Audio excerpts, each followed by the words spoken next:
Hi friends, welcome back to my channel. ఎలా ఉన్నారు?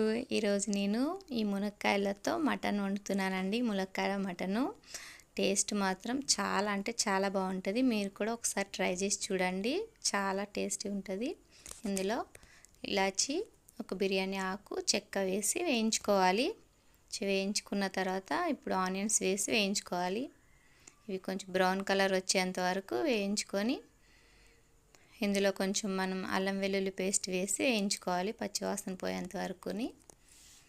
కొంచెం సాల్ట్ కూడా ఇప్పుడే యాడ్ చేసుకోవాలి. ఇక ములక్కాయలు కట్ చేసి పెట్టుకున్నా కదా, పేస్ట్ వేసి పచ్చివాసన పోయేంత వరకు వేయించుకొని ఇందులోనే కొంచెం కొత్తిమీర, కరివేపాకు కూడా వేసి వేయించుకోవాలి.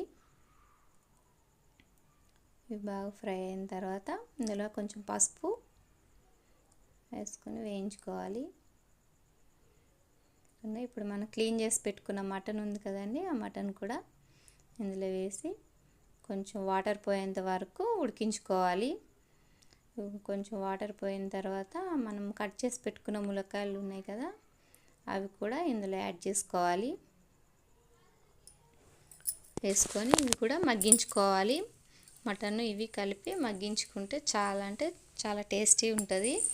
ఇప్పుడు ఇవి పచ్చివాసన పోయేంత వరకు వేయించుకోవాలి. వేయించుకొని మూత తీసుకొని ఇప్పుడు కొంచెం రెడ్ చిల్లీ పౌడర్, కొంచెం గరం మసాలా వేసుకోవాలి.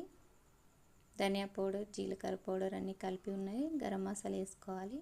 ఇప్పుడు ఆచి మటన్ మసాలానండి కొంచెం వేస్తున్నా నేను, చిటికెడు, కొంచెం ఫ్లేవర్ కోసం వేస్తున్నా. వేసి ఇవన్నిటిని మగ్గించుకోవాలి. మగ్గించుకున్న తర్వాత ఈ మునక్కాయలని సపరేట్ చేసుకోవాలి. ఎందుకంటే మనం మటన్ విజిల్ వేయించుకుంటాం కదా, విజిల్స్ అందుకే మెత్తగా అయిపోతాయి. ఇవి తీసి పక్కకు పెట్టుకోవాలి. ఇప్పుడు ఈ మటన్లో సరిపడిన వాటర్ వేసుకొని కలుపుకొని మూత పెట్టి విజిల్స్ వేయించుకోవాలి. ఒక ఫైవ్ విజిల్స్ వచ్చే వరకు వేయించుకోవాలి. మనకి మటన్ ఎలా ఉందో చూసుకొని దాన్ని బట్టి విజిల్స్ వేయించుకోండి. వేయించుకున్న తర్వాత ఈ ములక్కాయ ముక్కలు సపరేట్ చేసి పెట్టుకున్నాం కదా మనం, వీటిని ఈ విజిల్స్ అయిపోయిన తర్వాత తీసుకొని, ఇదిగో మటన్ ఉడికిపోయింది. ఇప్పుడు ఈ ములక్కాయలు వేసి ఒక 5 మినిట్స్ ఉడికించుకోవాలండి. ఎందుకంటే ఈ తొందరగానే ఉడికిపోతే ఆల్రెడీ మగ్గినాయి కదా. వేసుకొని మూత పెట్టి ఒక 5 మినిట్స్ ఉడికించుకోవాలి.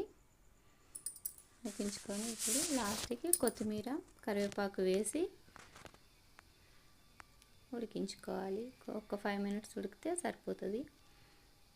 ఓకేనండి, ములక్కాడ మటను చాలా అంటే చాలా టేస్టీ ఉంటుంది. ఒకసారి ట్రై చేసి చూడండి.